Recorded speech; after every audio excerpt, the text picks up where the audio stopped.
this computer. All right, and then 3, live on Facebook. JP, what is it going to be? Our name or title? JP Show.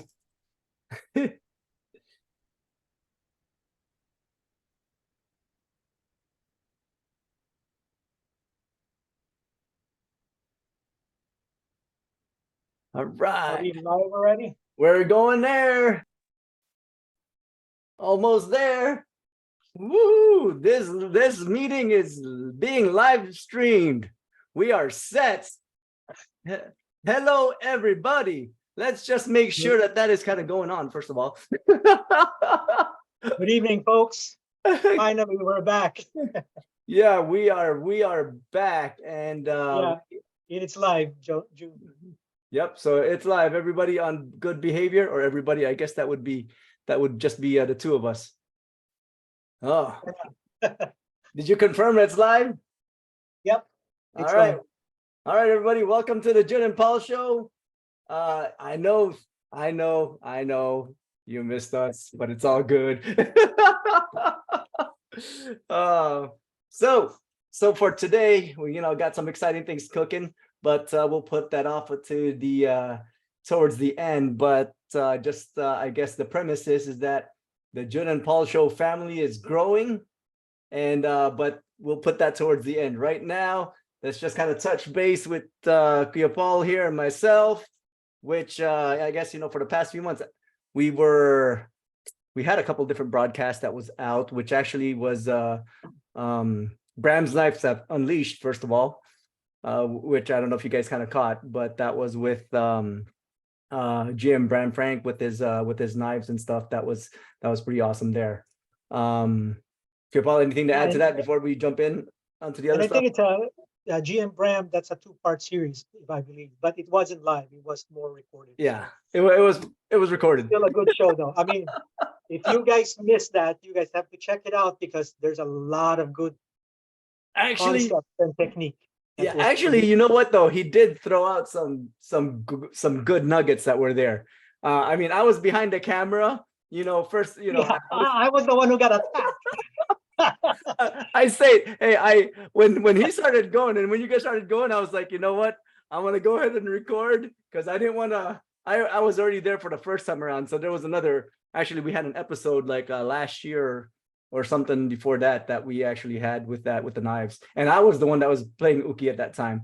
But this time, I said, you know what? Let's leave Kuya Paul there and have at it. Hey, I got cut. Well, not really cut. It's probably more scrape. So yeah, it's a fun thing. So guys, if you guys want to check out the blades or the folders that GM Bram is selling, it's worth the money. I mean, the crimp. Yeah, so it's there. So just wanted to let you guys know that exists, and good stuff. And then on outside of that, I know there's been a lot of things that Paul and I have been doing with behind the scenes and life and everything, which we're not going to talk about. That's a totally different thing. But we're coming up. There's one thing that we're going to be talking about is our next month. We have a Zoom class. It's our third year doing this, and it's been very successful. Actually, yeah. Go ahead, Jun. Yeah, no, actually, that is right. I don't know if you. I know a few people know, and I put a little bit on my social media. Which, by the way, before we kind of progress, I keep forgetting to talk about it, and I do it on my Balintawak social media, your personal other personal social medias and stuff. This is the Jun and Paul Show. Make sure you subscribe and click that whatever button to click and throw out the love. Yeah, throw it on. Throw some love out there. But some hate, it's okay as long as you click it. Hate us, follow that YouTube channel. It's the Jun and Paul Show. But going back to it, this is the third year that we've had Kuya Paul and I has run Zoom sessions, a lot of different trainings and stuff. So next month, actually, we're going to be starting a lot of our sessions there. So if it's something of interest, check out our, feel free to message us on the Jun and Paul Show messenger, and we'll get you some information and directions there. But yeah, third year in a row we've Third been year, yeah. yeah, I've been and successful. Well, we've actually, been successful yeah, doing it international. So most yeah. of our students are international. So Actually, shout out to my German friends and yeah, students. actually, let's talk about that just a little bit, because people think that, first of all, it's a remote online Zoom session. So I mean, a lot of people have been doing Zooms, but I guess different opportunities, just different opportunities to train with different instructors. But on our side, we've kind of taken it a little bit more on a different, I guess, wavelength. If you guys message us and want to know more, just hit us up and let us know. But right now, as it stands, good Paul, between you and I, we've hit a few different countries. Yep. We've hit a few different countries, a few different states, basically where there are, I guess, limited opportunities to learn some of the systems that we kind of represent there. You want to do some countries, I guess, mentioning there? I'll let you know. Well, so far right now, Heroes de Cortes can be seen, or I have students in Germany and Chile. So that's awesome. Yeah, So for Europe to South America. end to end. Yeah, and go on. I mean, I know you're Mr. International too. So what country do you have? Yeah, I mean, yeah, you know what? The cool thing is that it's we end up international because there are still limited opportunities to train, especially within the systems that we're at. I mean, we have right now on my side, I've taught people in Colombia, Medellin, Colombia. Right now there's in Thailand. I've got St. Lucia, Caribbean island. And then basically across, multiple different states, Texas, where's that? Get some inquiries from somewhere out north as well. I don't want to go too deep into that, and all of a sudden it's like, just a whole different dialogue. But yeah, needless to say, mine starts actually, you know what? Somebody pointed out to me today. One of the guys that's interested in my class, getting ready to sign up, he goes, yeah, everything is awesome. Everything works out, but your start date, your first class is Labor Day weekend or something. And I'm like, holy crap, I didn't even think about the Labor Day aspect of it. So minor detail, but still going to be a pretty good class. On the Zoom side, okay, Paul. Yeah, sorry, I'm just yeah. On this, our live feed. Yeah, no, somebody has to keep an eye on that. Yeah, you know what? That's yeah, it is for everybody, because last time I think we only had for like our friends or something, which I think it might. Well, wait, and hey, Go ahead, we forgot something. We forgot something. Actually, last year, was it a year already? No, this year. About 4 months ago, we did start a program on Kiro online, and that is very successful. That's being taught by Alex Urcia, one of the great practitioners of Kali's Illustrissimo.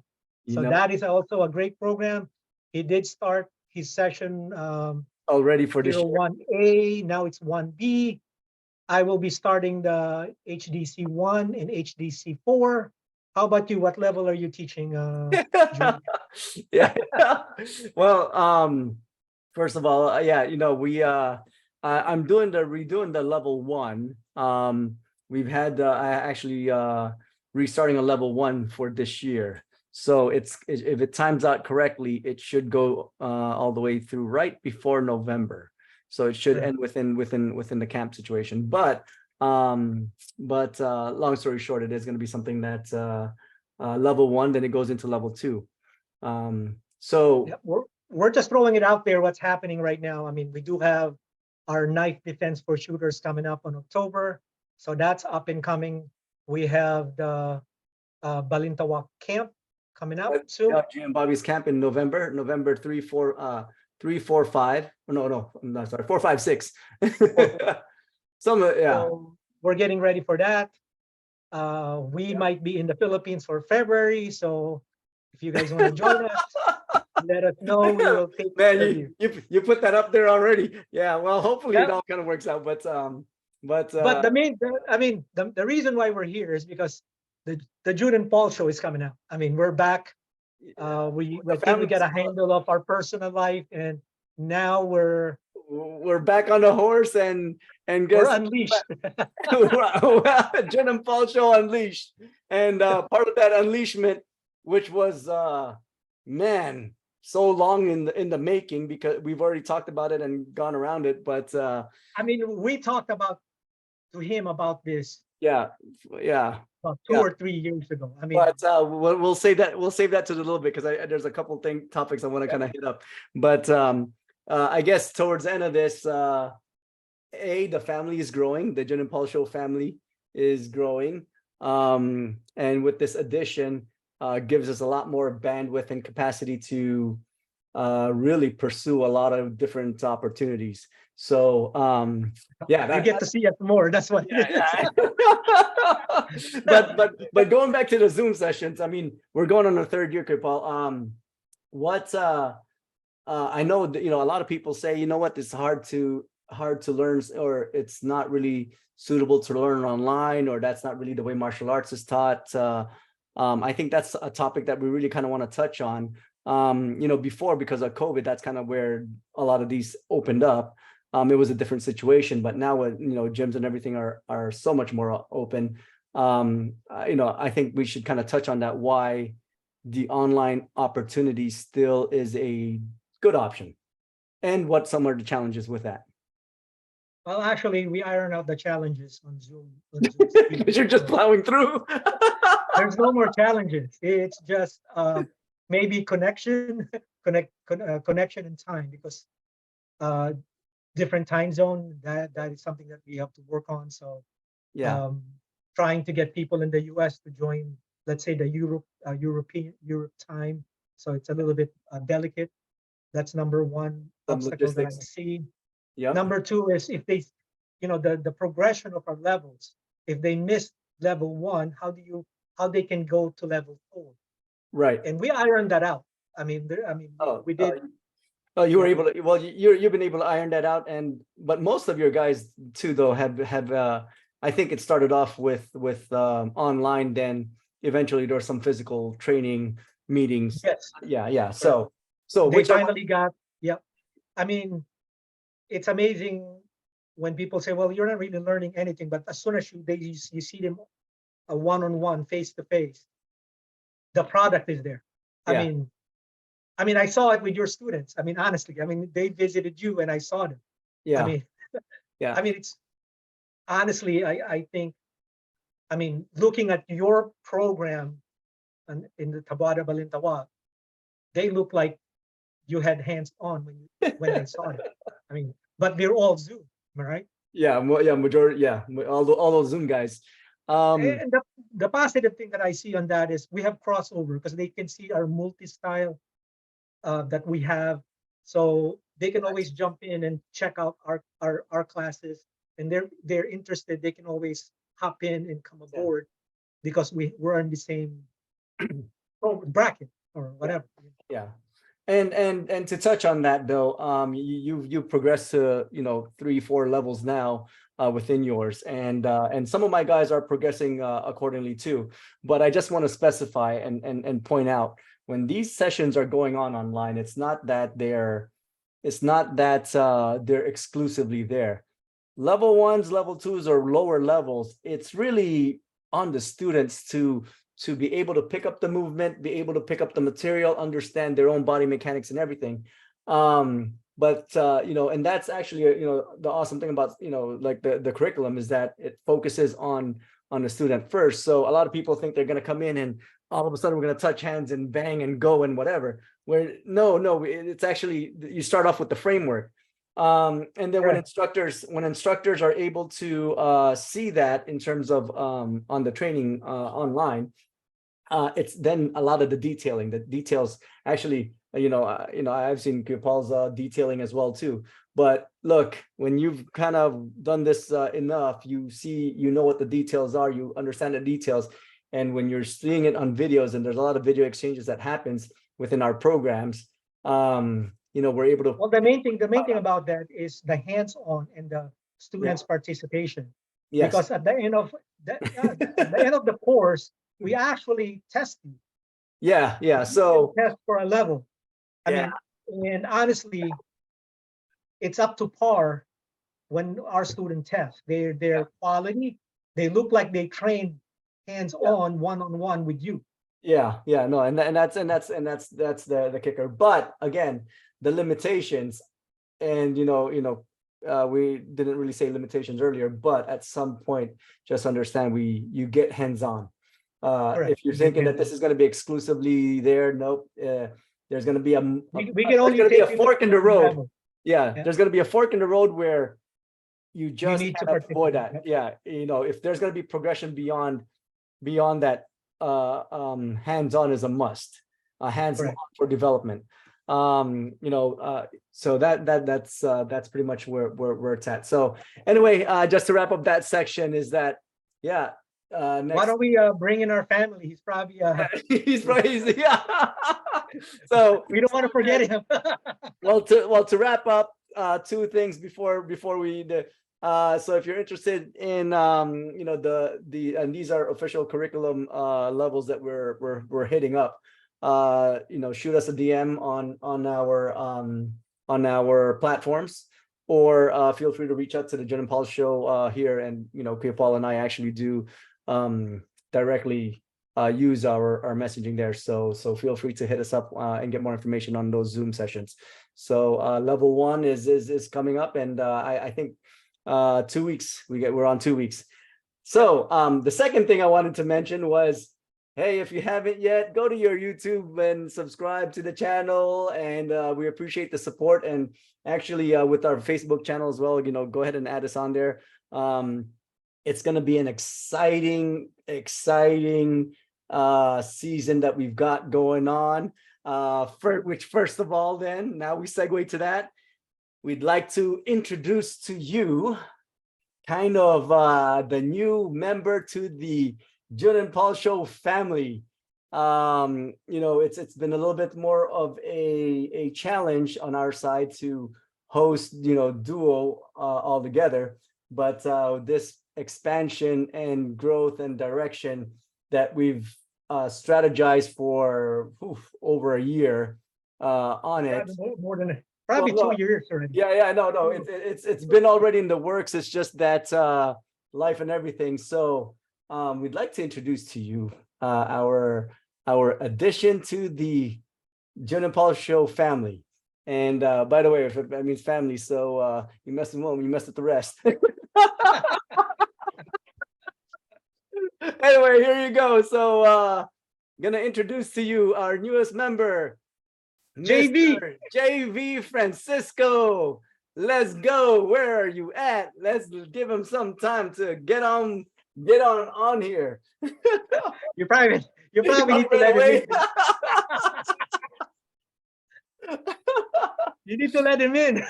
Yeah, give us a round of applause. You two are funny, son. You two are funny, fam. Mr. JV Francisco. Mr. JV. This is the official announcement of the family growth of the Jun Paul Show. So that's gonna be that's where we're at today. Which I'll let everybody talk here in 1 second, but I'm on a roll. So we'll do the welcoming, and then I want to dig into a little bit more about Julius altogether, because we know JV, bits of who's Julius? I'm sorry. Oh, JV. See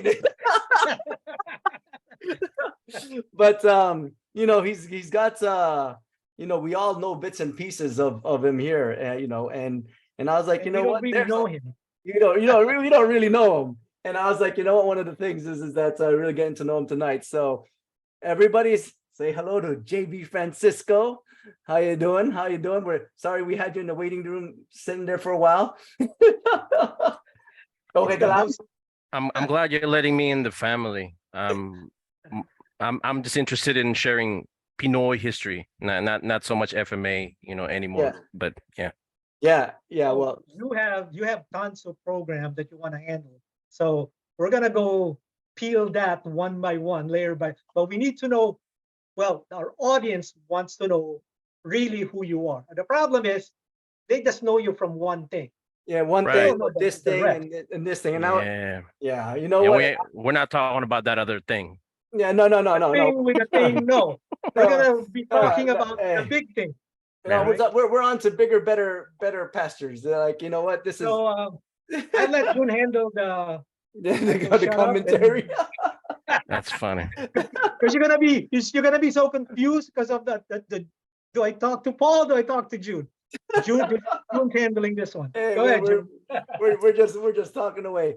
Well, you know, a few things is let's talk about what we plan on doing as a trio here.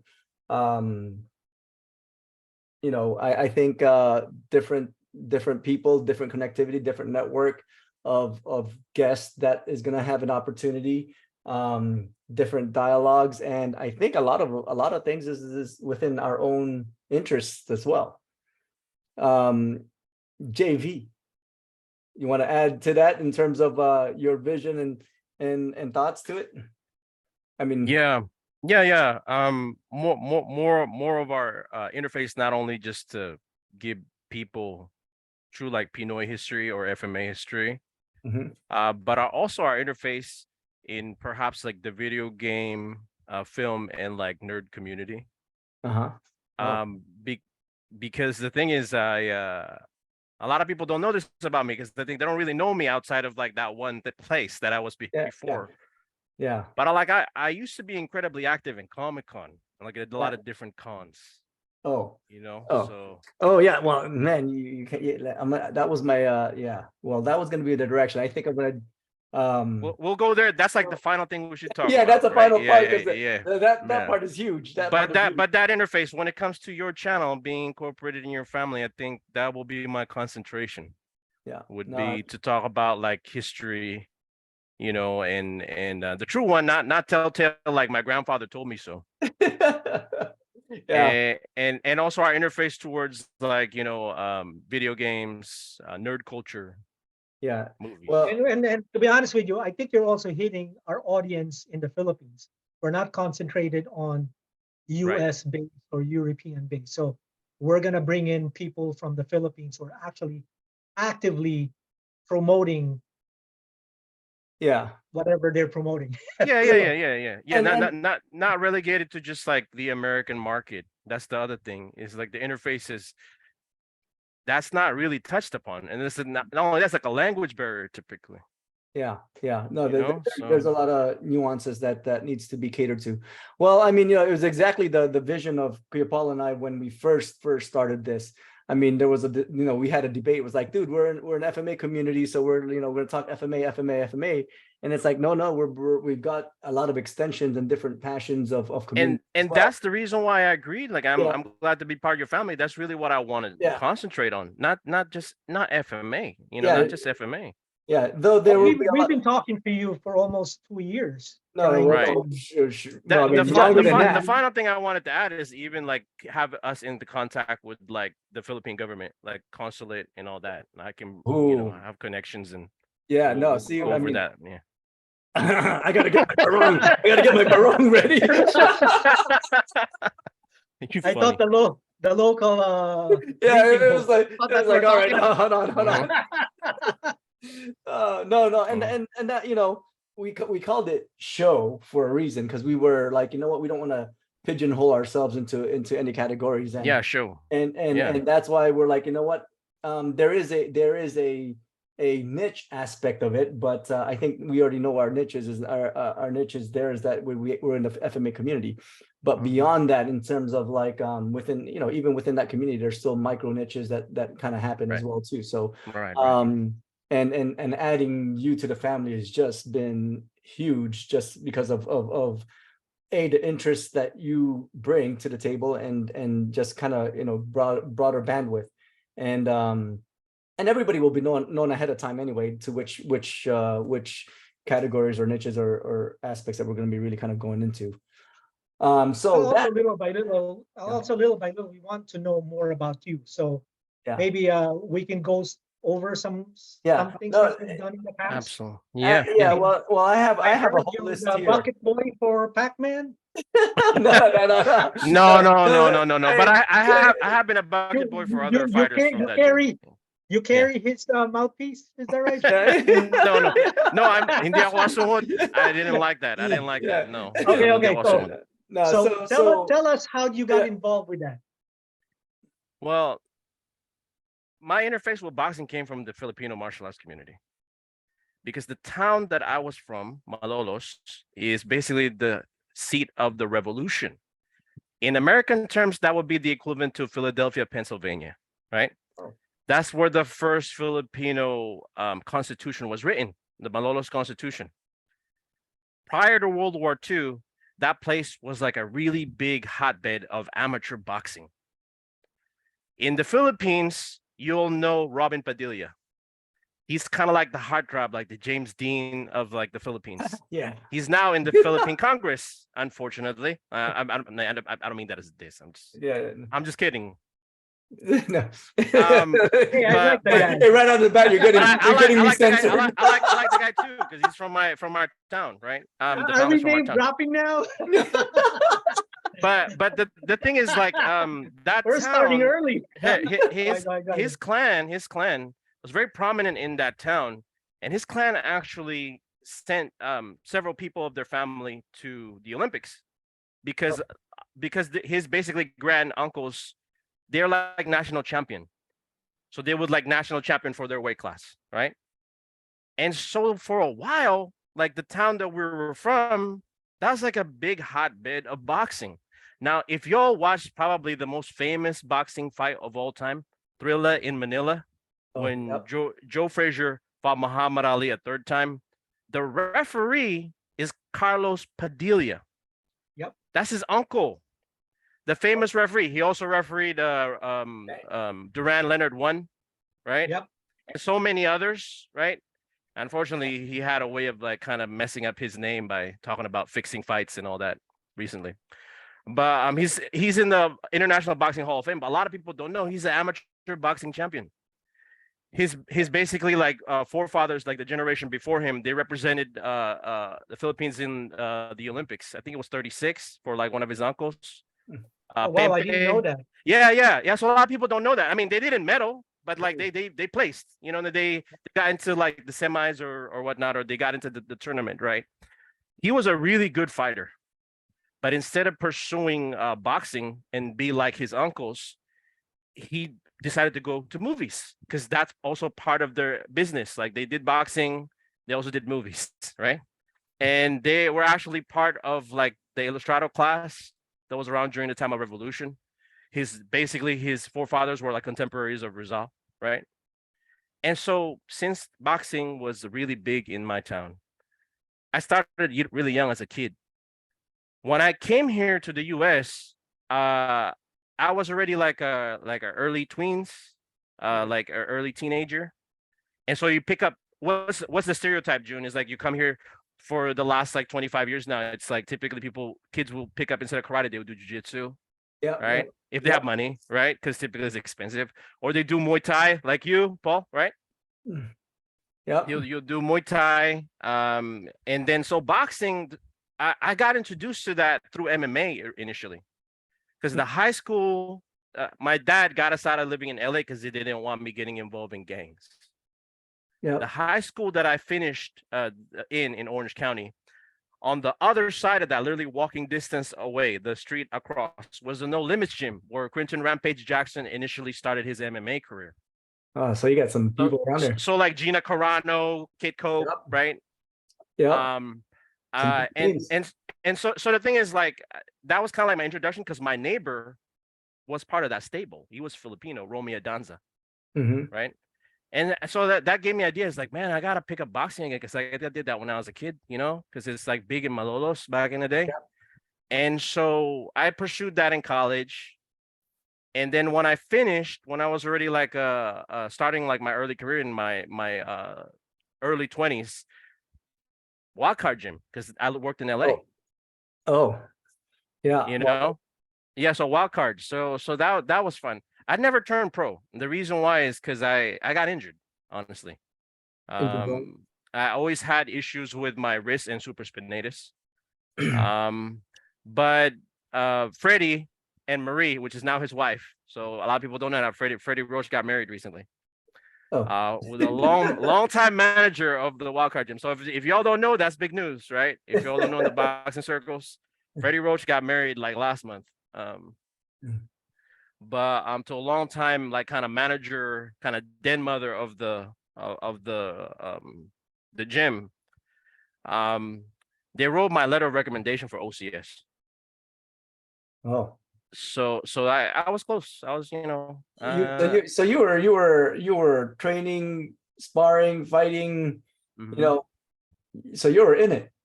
I know I was in it. I mean, I was thinking of, because I was being trained by a fighter by the name of Ruben Solorio. He was Lupe Pintor's training partner. If y'all are a big fan of like the 1980s boxing, you know who Lupe Pintor is, right? A great champion in the lower weight classes. There's a lot of kind of legendary kind of people there, or close to greatness. Like there's a guy, God, I don't know why his name escapes me now. He was the guy that Marlon Starling won the title from. Marlon Starling being the great welterweight. So a lot of the trainers there were like pretty much, if you're gonna be a trainer in Wildcard, you have to have been a pro. At the very least, you must have like a challenge for the title. Bird, one of the other trainers, fought Gutsy Espadas. So a lot of these guys are like awesome. These like, you know what I mean? Some You can't, hindi ka, in Tagalog terms, hindi ka pwede pipichugin. You know what I mean? Yeah. You can't be like so like, you're not learning just from Roach, you're learning like different styles, because like they have like different, Kevin Morgan was his name. The guy who fought, I remember now. The guy fought, he lost his title to Marlon Starling. But he was one of the trainers there too. So you like kind of pick up like their skill sets. Like you're because you're, even if they're not training you, because like if they're training their fighter, you're like picking that up. You'd be like on the down low, like, you know what I mean? Like, you know what I mean? He used to sell albuline grease. That was his like side hustle in the gym. It would so you uminit para uminit ka. So you heat up. Yeah. Right. Warm up, or I guess. So my interface with that came a little bit later in the US. I actually wrestled in high school. Yeah. Wait, how many years were you in the boxing community? I mean, you were pretty heavily involved in there. I mean, good. Well, the thing is, I never turned pro though, Yeah. So sadly I didn't. But man, I was going on and off in the Wildcard Gym for years, because that was the majority of my early to mid 20s. And then I was thinking of going to OCS, and unfortunately I got injured, and so that dream kind of died. Dang, so from your town, we're boxing, heavily in boxing, to come to the US. That's where a lot of that boxing passion stems from. It's really because of the Padilla family, because they made it huge. Like, so they were really into that even when they were in the movie industry. Yeah. They would still love it. I don't know how they are now. Like, you know what I mean? Yeah, I don't know how they are now, but like, Pempe, all those guys, like Carlos. Yeah. Yeah. I don't know if Shasha knows how to box, but But I agree with you, JV, because when we took our team, Thai boxing gym, to Wildcard, I was fortunate enough that Marvin was there. Yeah. Right. So I asked him. I talked to him in Tagalog. I go, hey, pare, baka pwede namang train mo yung mga bata ko. Hindi kami boxingero, we're Thai fighters. And then he looked at me, goes, since I took Tagalog, I mean, put it this way, Thai fighters in Wildcard, they're looking at us like, what the heck are these people doing here, right? I mean, you know that. Yeah. Like what you said, when you go into that gym, it's boxing. Yeah. Although there are like Thai fighters that train there, correct, but to pick up like boxing skills. Yeah. But they're on a higher level. We're not talking about us just amateur. Not even semi-pro. And in order to become a full-fledged trainer, you get accepted trainer to walk out, there's an apprenticeship process.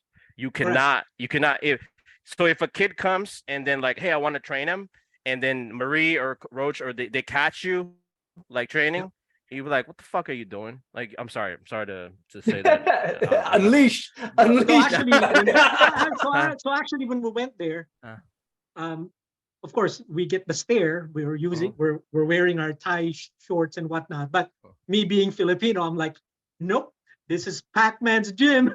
We can fit in here. Yeah. Luckily, Marvin was there, and I actually talked to him. And dude, Yeah. he held the pads for all of us. Yeah, At he has least- to. That's part of being like a trainer. If you don't Well, do well, that, like he will get let- pissed. Like Roach will get pissed. let me finish though. So he gave us at least 5 rounds each. That's a lot, all right? Yeah. We're talking about probably 12 to 15 people. He gave us even a discount, dude, on his holding the mitts. And the funny thing about this is when the other people, the other trainers over there heard how much he was charging us, they were like, what the heck? You know, but being Filipino, there's advantages, you know, and talking, you know, here's one thing that we're going to be covering later is talking Tagalog. Right. There's things that, you know, and I'm pretty happy. I know I'm not a good boxer. And he held the pad for me. He looked at me and he goes, yeah, I can tell I ain't going to be a pro. But he said, you know, I can hold my own, but not on the level that they are in the gym. Yeah, and I'm gonna tell you, Marvin came in a little later after me because basically Roach picked him up during the fight camp when Pacquiao trained like in Baguio, because Marvin's part of the national team in the Philippines.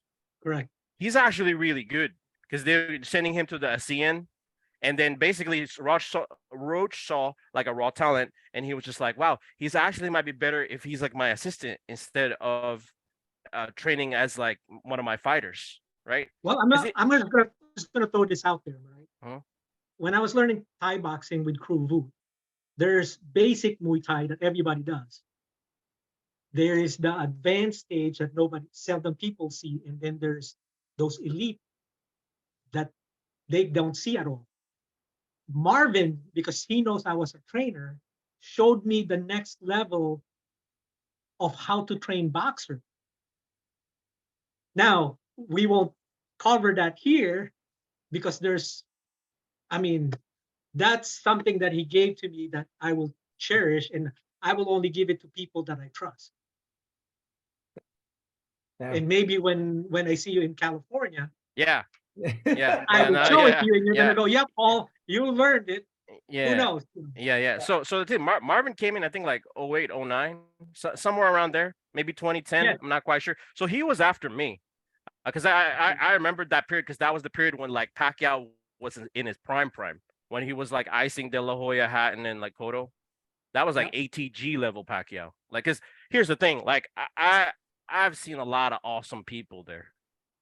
I saw Linares in his prime, like, and then earlier period when I stopped by, I think that was James Toney was still like mid 2000s. He was still in, and I even saw Rigondeo. So here's the question, Julius. Were you knocked out on the first round when you spar with Pac-Man? No. I never. Here's the thing. I never. No. So I know you posted that in the comment section. I never sparred with him. I didn't never want to. I never wanted to. With Pacquiao? It was like, because the thing is like it's not that. Yung parang kasi I regret it now. Dinadakila mo eh. You get what I'm saying? He was kind of like this like superhero like godlike demigod like figure like Hercules, right? I mean, looking back at I mean, if I could go back in time, I would. I might get knocked out, but I would. Yeah, because you can say that like when you're old and like I've been in the ring and tasted so and so, right? Yeah. Looking back, like I should have found a way, because there was like a Japanese kid and like that guy never turned pro, and he sparred with Pac-Man. He was kind of like one of the guys that is like a gym head. Roach gives him a lot of money, bro. Like, I mean, maybe I'm giving away secrets in this interview. No. Like, those are normal, dude. Sparring partners get paid. No. Like, and the thing is, he's not even like part of like the camp. Like, you get what I'm saying? Because he never turned pro. Roach gives like wads of bills like this thick. Like he'd be like, oh, that's a great like 9-round session. I know why. You know. They're peso. Oops. Because what? Wait, where'd he go? What were you saying? Because They're what? peso. They're Oh no, pesos. no, they're dollar. No, they're dollar. Yeah. That, No, they're that'd be dollars. messed No, up. just kidding, just kidding. Yeah, like I was like, damn, it's like a 10 bills. I was like, he can buy like a monster PC with that. You know what I mean? Like The priorities back 'cause then. that's where my brain is like calculating. Like that's a PC used to edit like Avatar. Like you know what I mean? It's like, damn, that's But crazy. dude, I'm willing to get hit by Pac-Man probably just one round. After that, I don't know if I'll be able to take it. No, because the thing is, I've spoken to a lot of people that have like, I was like, how did it taste like you know? Yeah. And it's just like, because you're surprised. He's saying they're surprised. It feels like the explosion's coming from inside when you get hit. Because I've seen him in the mitts. Like I've seen him like go 30 rounds of like ring work without a break. You know how crazy that is? Like you do like jump rope, like you know, like heavy end bag, double end bag, speed bag, 10 rounds of sparring, but no break. Damn. Because you know how like most people would do like increments and then they will break for like 1 minute. There's no break. Just go one after another. Yeah, and we're like this. I'm like, how is he not getting rhabdo? Like, you know what I mean? Like we like we had the rock, you know, going like that. Like I was like, wow, that's so insane. I saw a lot of No, crazy I things. believe Like, it, dude. I believe it because some of our semi-pro Muay Thai fighters, they ran probably 6 miles and then no rest, straight for a freaking yeah, because that's how they used to double. train back in like Hagler time. Yeah. On the era of like 15 rounders. Yeah, absolutely. Yeah. One of my great. So what have you done with Pac-Man when you were? So am I right? You just held his. No, I didn't do that because you know what, and I'll be real. It's like with you. nothing. My Oh, here you go. my dad cautioned me about that, and he was like, "Hoy, bata, wag kang magiging asungot, nakakahiya. Hindi kita pinalaki ng ganyan." He was just like, "You didn't go to school just so that you could be a hanger-on." Yeah. And he was like, you either gonna do this on the side or you're gonna turn pro. But like why would get your brain bashed in? Thankfully, like here's the thing: what stopped me was not the fear of traumatic brain injury, TBI. What stopped me was because I got injured. Injuries. Yeah. I had so many like wrist injuries and my supraspinatus. That's from your wrestling? Actually, that's where it came from. It didn't come Or from is it boxing. from Wait. Well, what the hell? I love this episode. This is like a Spinoza's campaign. Yeah, Obviously, that's where it came from. Right out of the gate. That's where it came from. When I was in college, my MMA training came from Jaime Vasquez. He used to be a judge in KOTC. Yeah. In King of the Cage. Yeah. They got this. Mhm. When you were boxing, were you wrestling too at the same time, or did you like separate? No. Because the thing is, there was no like they got rid of the wrestling program in Riverside, my college. Yeah. There was like a wrestling club, but there was like no longer any like Division II when I was going to school, right? That was the boxing came after. Yeah. It came right after I graduated. When I was going to Riverside, and here's another thing, I don't mean to name drop, but Dr. DeMars, Ronda Rousey's mom, was training in that same gym that I was in. Wow. I saw Ronda because she was pursuing her PhD during that time. Yeah. And did you wrestle her? Did you wrestle her? No, they probably will not remember because the thing is, they were trained by, again, one of my like judo Tadashi Hiraoka. Yeah. He was a member of the 1964 Japanese judo team. So the thing is, like, my background, I try to like go to like the best. Yeah. Damn. You get what I mean? Because the thing is, like, like what you're saying, Kuya Paul, di ba pupunta ka sa puno? Yep. Right? If you want to learn right, you got to go to the tree, and then so you get your ugat, you get the root, right? Yep. Right. And then so the thing is, my I didn't ever belted for there. My friend made brown belt, but a lot of those like judo people, there was like a lot of doctors. There's like a guy that worked in Loma Linda University. So a lot of like their background was me. They were doing that. That's their real passion, but they had to do something on the side to survive. Because they were either professionals or they were going to school full time. So I had a very interesting martial arts journey. Yeah. Wow. Well, Yeah, but it all started with FMA. It all started with FMA. yeah. Well, we're gonna go Man, back so to FMA, but hold on. You Oh, went FMA, Uh-huh. wrestling. What Uh-huh. division are you in wrestling? Oh, I ended up not doing college. yeah. I did make a CIF in high school, but I didn't win no semi. How high did you get on high school on wrestling? I was in varsity like my first year. Well, Yeah. that alone can Yeah, carry that- over when you get to the adulthood. Damn. Yeah, And then you went from there to boxing. Uh-huh. Holy shit, dude. Yeah. Yeah. No, cause and here's the thing, right? Because that a lot of people don't know about that. I think I only had like 2 varsity matches my freshman year, but what's funny about that whole thing, Tuya Paul, is you're right about that about wrestlers, like especially like high school and like college people, that they know that grind. It does Correct. kind They of know the pre-program. It does something in the cells of your body. I don't know, like I call it fuck it. I don't know if it was like the mitochondria. It does something to your cells, but like like a different type of strength. Because I remember like Coach Miller was like a slave driver when it comes to training. Because after like our heated room and we were training for like 3+ hours, sometimes 4. After that, he would have us run a miracle mile, do 100 push-ups, 100 sit-ups, 100 pull-ups, and dips. So you're like a cartoon character. I mean, we're talking about power in people that actually wrestle at an early age. I mean, they know how to freaking put power in it. So it really puts into perspective. It really puts into perspective like guys like Habib, right? That dude's like wrestling with like bears when he was like a toddler, And then I mean, I don't mean to diss him because I don't want like any hot.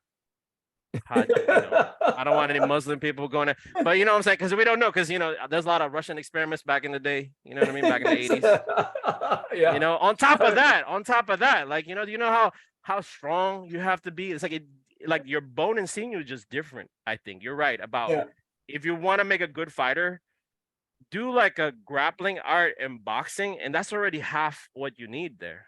That's a good base. Yeah. Yep. Yeah. Yeah, man. Well, hold on before we and you don't even know about my Taekwondo background. You don't even know about my Taekwondo background. Hold on. Let's address the guys that are on before we go on to we have viewers. we got people that I got them on my phone. I totally forgot about the viewers. Yeah.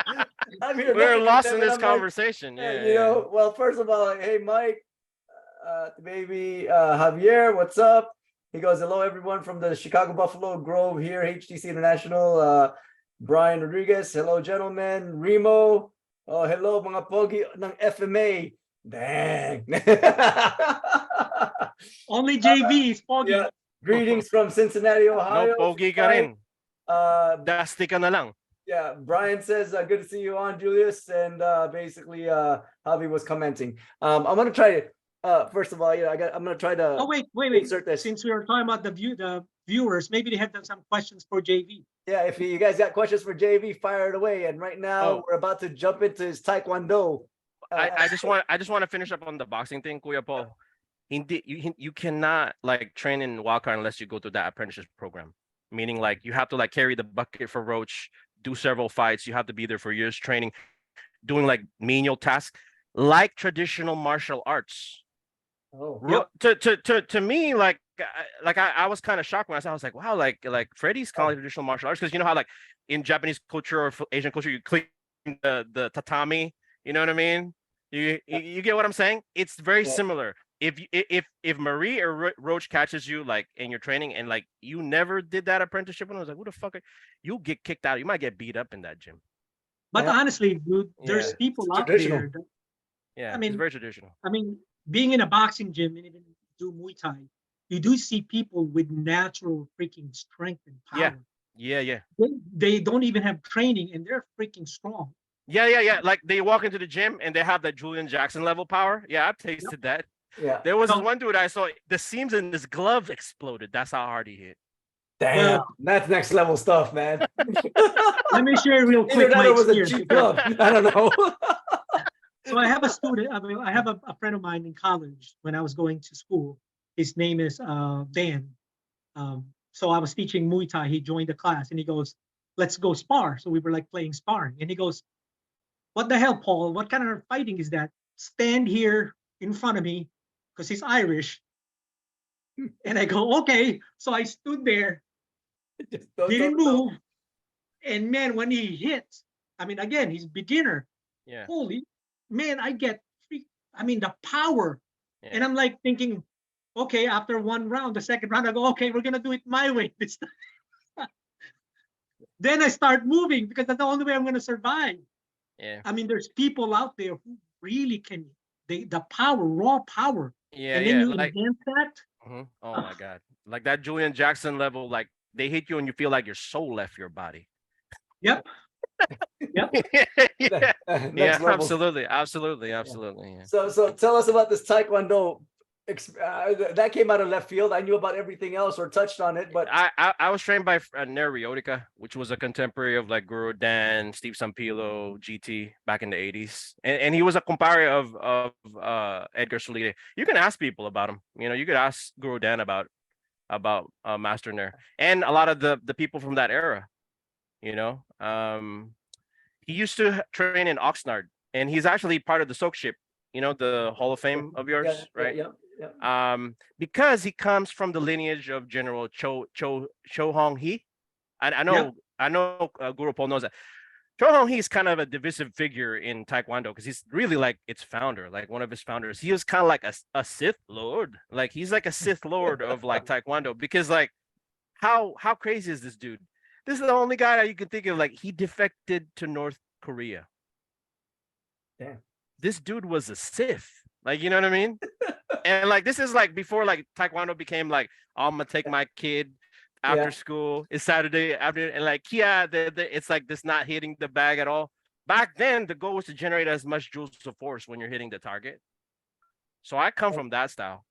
Yeah, I was trained by Nair and you know that, I mean, it's just you know, these are interesting little tidbits. I mean, you know, I again, as I said in the beginning, a lot of people know you from, you know, of different things of you, but as collective whole, like that's a hell of a, you've got a lot of things there. I mean, really, you know what? I mean, I don't have to just ask him, like, you know, approach these people, and then Remo knows because he bumped into Freddie in like a Indian reservation, and he was like, "Hey, did you ask him about me?" He's like, "Yeah, I know him." You see? Yeah, I'm not making these stories up, like, you know what I mean? Yeah. But the funny thing is that, you know, when I first kind of met you and got to know you or something, I actually just kind of more saw you as a historian. That was the angle that and it was like just through, you know, all the different dialogue that we'd had. I was like, oh, you have a little bit of experience this, you have, and collectively, you know, first of all, a historian is kind of where I kind of view you as. But collectively, yeah, you got a lot of freaking nice, you know, arsenal under your belt altogether. Now, which I wonder, is a lot of the historian side of you think because of the history side of you, just, you know, passion on that, or do you think it's just you were just in it, that you just know the history of things because you were generally engrossed in it? First off, the answer to that question is because on both sides of my family, my mom and dad's side, I'm part of a Katipunan family. So if people don't know about like Philippine history, they know about like your style. Balintawak comes from the name Cry of Balintawak, Sigaw sa Pugadlawin, which didn't happen in Cebu. It happened right by Luzon, right by Manila, right? Yeah. When the revolution started, basically we used to have like in Casablanca, it was like papers of transit or whatever. Yeah. It's like your California ID is the equivalent of that, right? Wow. The forefathers during that time, the Katipuneros, they took that and then as a symbol of starting the revolution, they like tore it apart, right? That was started by like the Katipuneros, and the leader in that area was Andres Bonifacio. Yep. One of his lieutenants, like the clan, was Samson, was the last name. It actually happened in his house, Vicente. I'm a direct descendant of him. Because there's two Samsons, like there's Vicente and Apollonio. Those are my forefathers. This one is the uncle, and then the other one's his nephew. Now that house, like that area where it happened, it's like a monument in the Philippines. It's like you see a bunch of like statues there. I'm Samson from my mom's side. On my dad's side, obviously I grew up hearing this history Yeah. On my dad's side, because we're from that historical town in Malolos, where basically they did the Constitution, right? And I'm related to Domingo clan over there, and my family was really like split. Like not after that, after the revolution, like 50 years later, we had World War II and the Hook insurgency. My family was like on two sides of that after World War II was over. We fought amongst ourselves because we had the Hook insurgency, right? Some part of my family was loyal to the government, nationalists, and the others were insurgents. I am one of my great uncles is Agaton Bolao, which is like he's like one of the leaders of the Hook insurgency. He was in charge of a lot of combat operations in Central Luzon. There were rumors that he was involved with assassinating the former first lady. I don't know how true that is. So there's but history. it was Manuel Quezon's wife because they ambushed her. Dang. You know, so the thing is, I grew up with these stories because I think imagine like if you're a descendant of like Paul Revere or something, like of course, like you would like Yeah, you you would would hear dig about into this. it. You would naturally dig into it and be like, yeah. Right. So like both sides of my family is involved with the revolution, like against when we fought the Spanish, and then immediately after that we fought the Americans, right? And they also, fought in World War II and in the Hook insurgency. So almost every generation we participated in conflict in war. Dang. So yeah. So you lived it. So you lived it, meaning it's been around you. It's yeah. Because the thing is like there was like this thing like after obviously World War II was over, the insurgency was over a long time, right?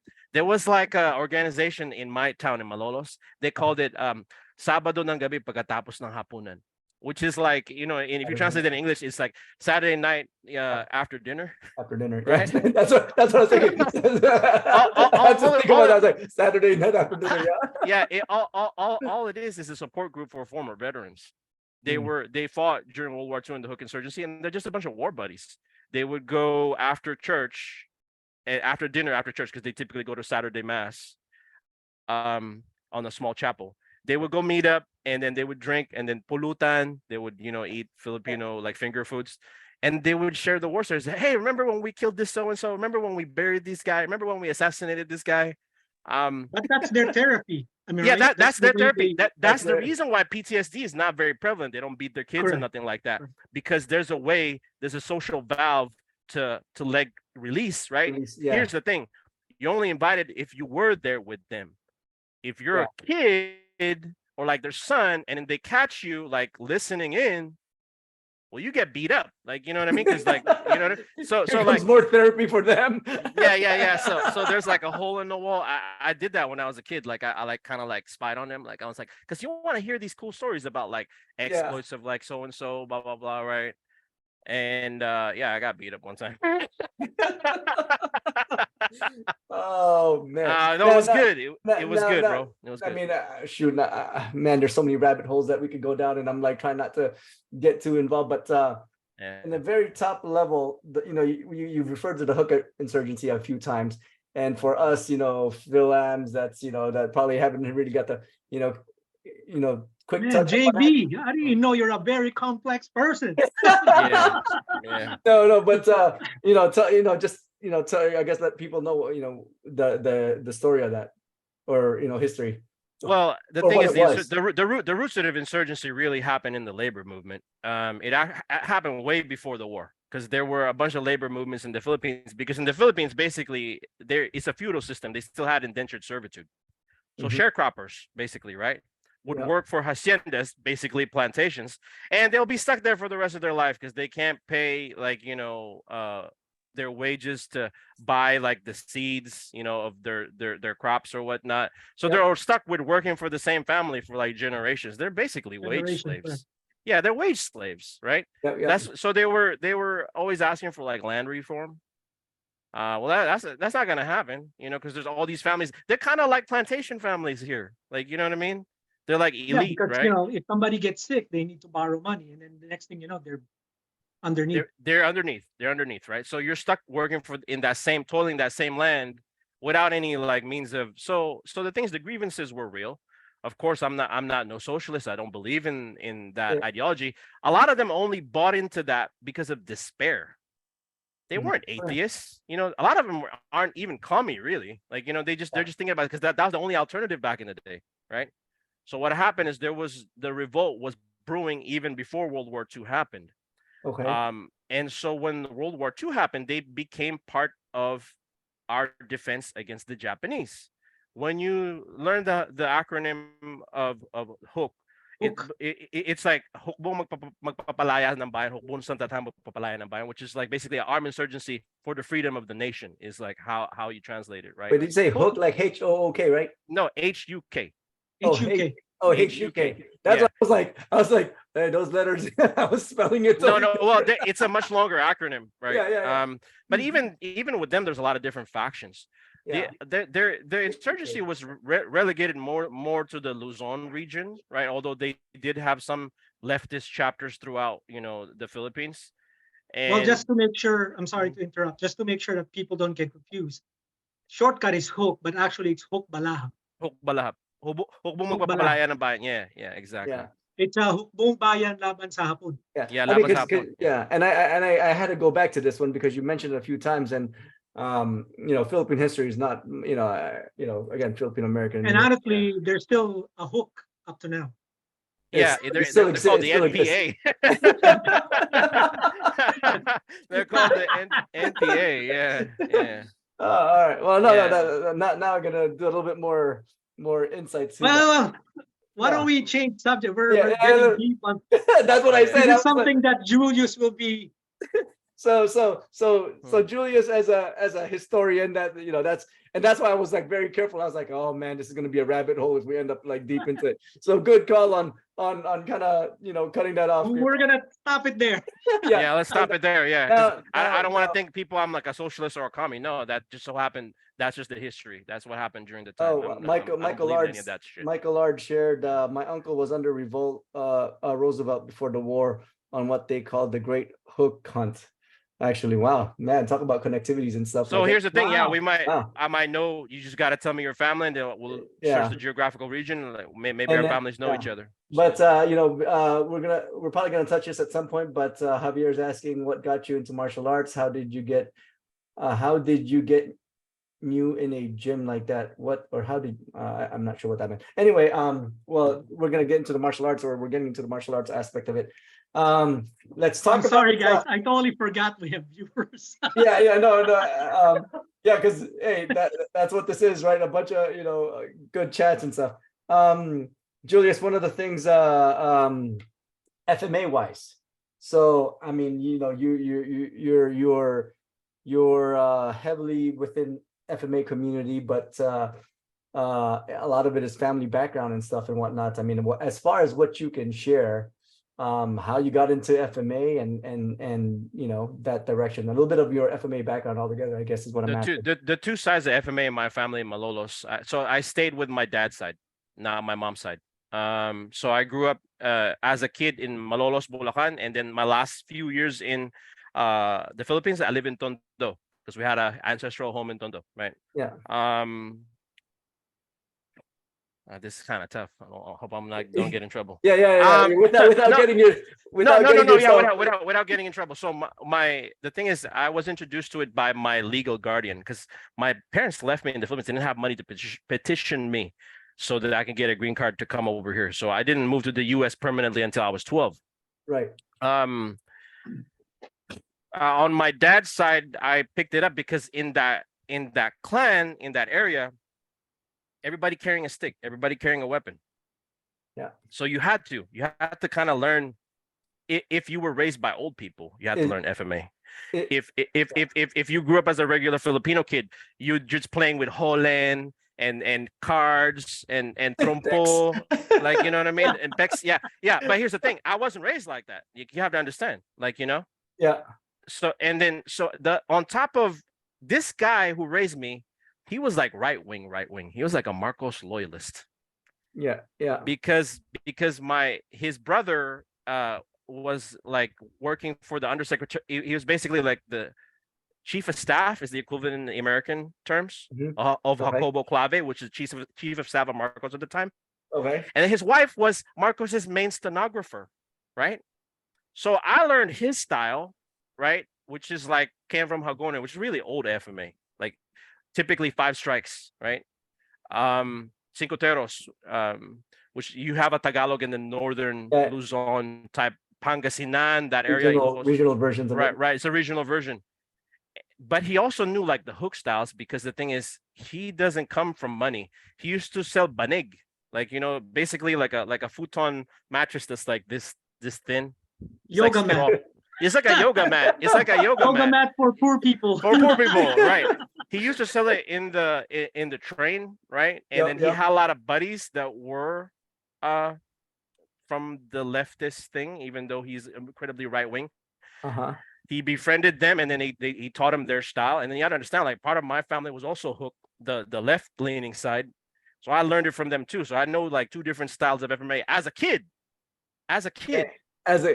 But what, you didn't see it as FMA, you just more saw it as No, it wasn't. It was just, I didn't even call it. I was like, I don't tawag dito. It's just No, pamalo. You know what I mean? Because Walang 'cause- pangalan. yeah, there's no name. There's no name. No name. Yep. There's no name. Like, because the thing is, like, when people think of FMA in the Philippines, they think of like PE, because it's now codified in law, because they teach Yeah. our niece in like grade school and high school, right? When I was growing up as a kid, there was in my region, it was like, I didn't ask what I was being taught. It was just like, well, kailangan may sandata ka, may pamalo ka, because you don't know. And then you carry a knife, right? You know what I mean? But there's no name for it. It's just something you did. Something you did. So from, you know, till today, it's not, is it really, it's more of just family system than it is have a name for it, or has a name come out since? What I'm not that- styles do you practice? No.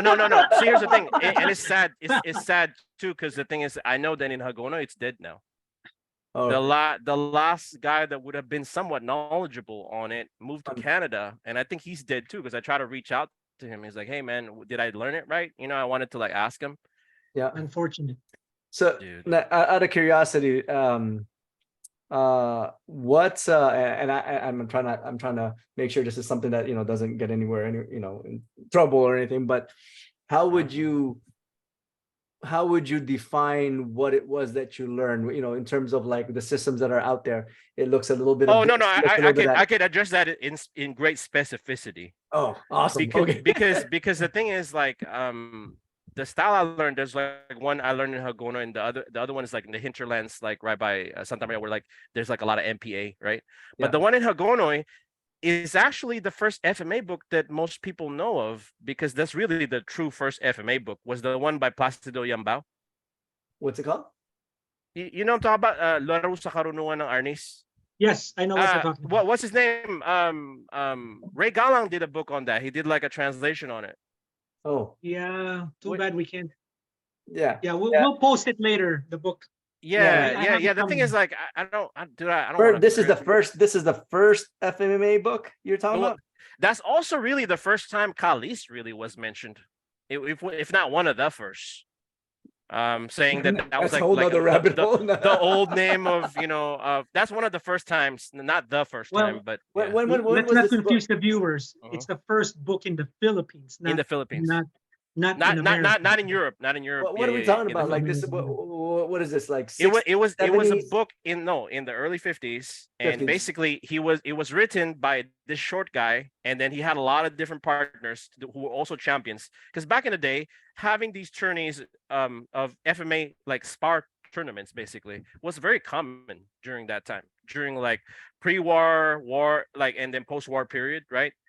He made a book about it. He made a book about FMA, and he's from that area in Bulacan. It's wow. like the area closer to the ocean. They talk really old school over there. It's like almost like, you know how Batangas has like really deep Tagalog, right? Yep. Hagonoy has like the same, a very like not same, because the accent is different, but also very deep Tagalog, but their version. Yeah, Man, basically they're fronting the ocean. Every time there's a storm, that place will always flood. So, But yeah, you should read that book, June. no. That's a good book. Hey, you know, again, didn't grow up there. I mean, so still a lot of connectivity. I'm still looking at a lot of It's primarily a Espada y Daga type system.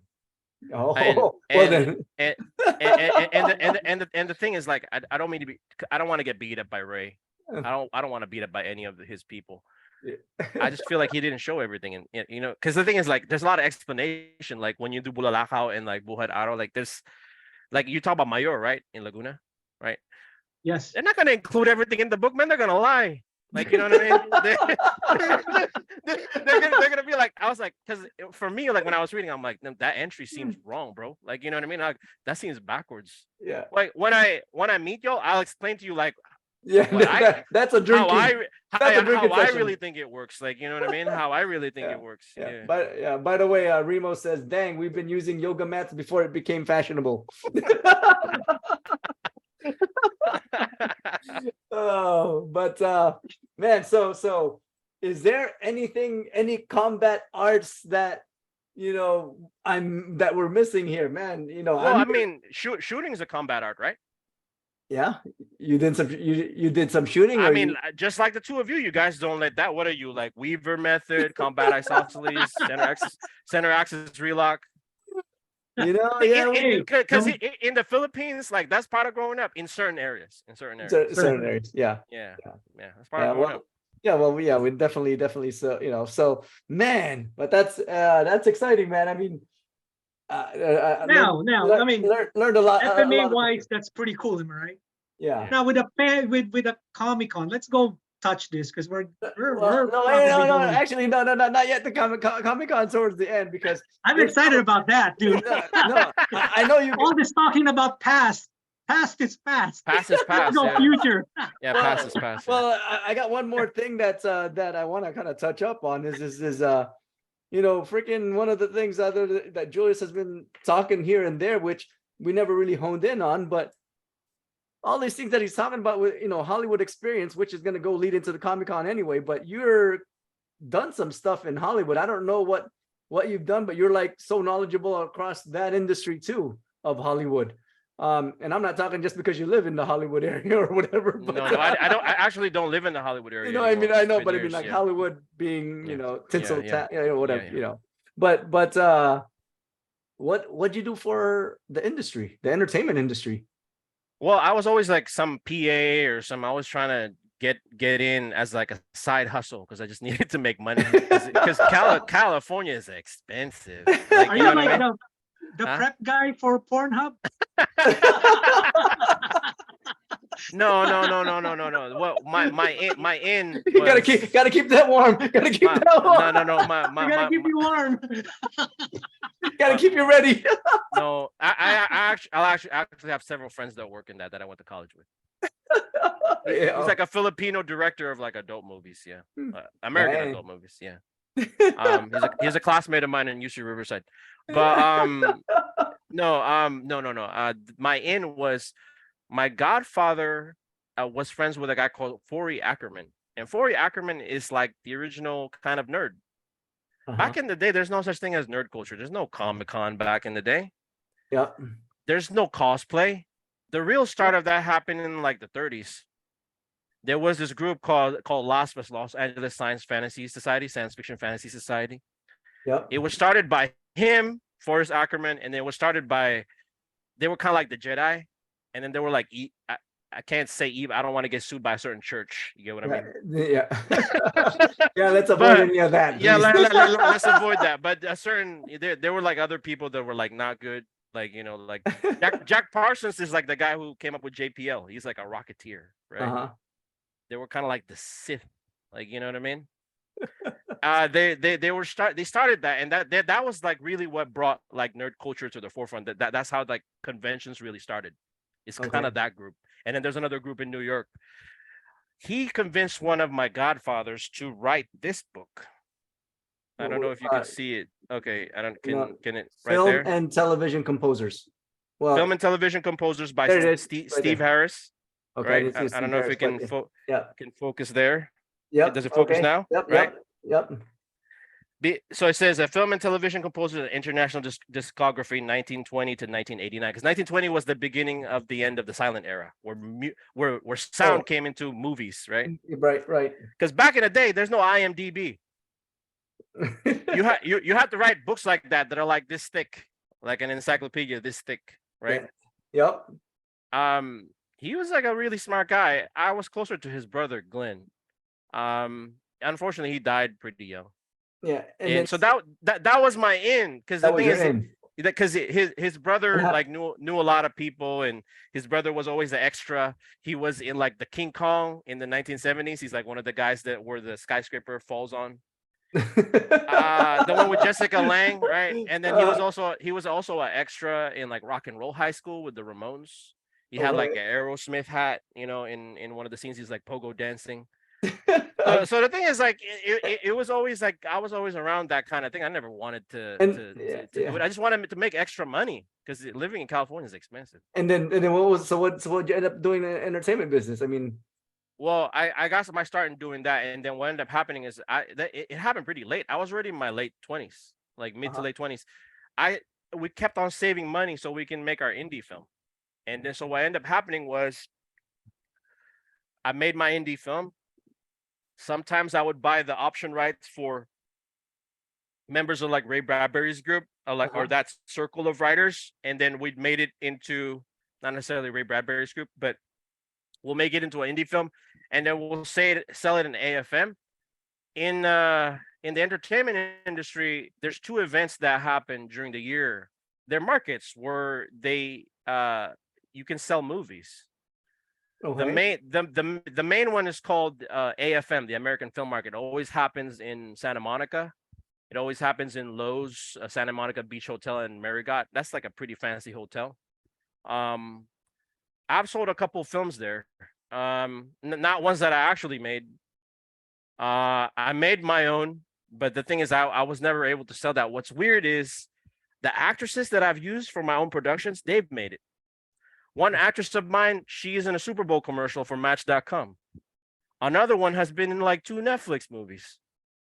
Yeah. So the thing is, like, but they're like kind of like C-listers or like D-listers, you know. I never made it. Like, you know, I was always working like as like a never got into any list. yeah, I never got into any list. I was always like working as like a PA or some lighting guy. I would do like CGI work in the background, you know. I mean, hey, man. So Hollywood there. And then so you made movies, produced movies, sold them, did the whole shebang, and really cheapo movies. Like I talk about like Trauma, like, you know what I mean, like those like direct to DVD, like, you know what I mean, like you'll see it in like porno music. Wow. Yeah, exactly. Exactly. Javier just threw a question. What's your point of view in the actors' strike? Oh, that's a whole. Well, I mean, here's the thing. I don't want to say nothing that will get me in trouble.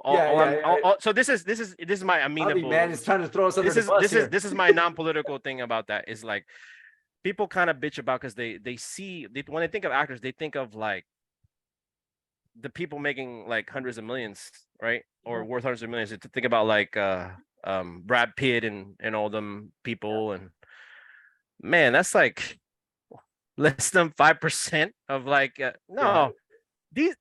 majority of people, like especially the ones I work with, the thespians that I work with, some of them might have master's degree or like PhD in Caltech, and like on the acting side, if they do that on the side, they might be making less than 18,000 a year.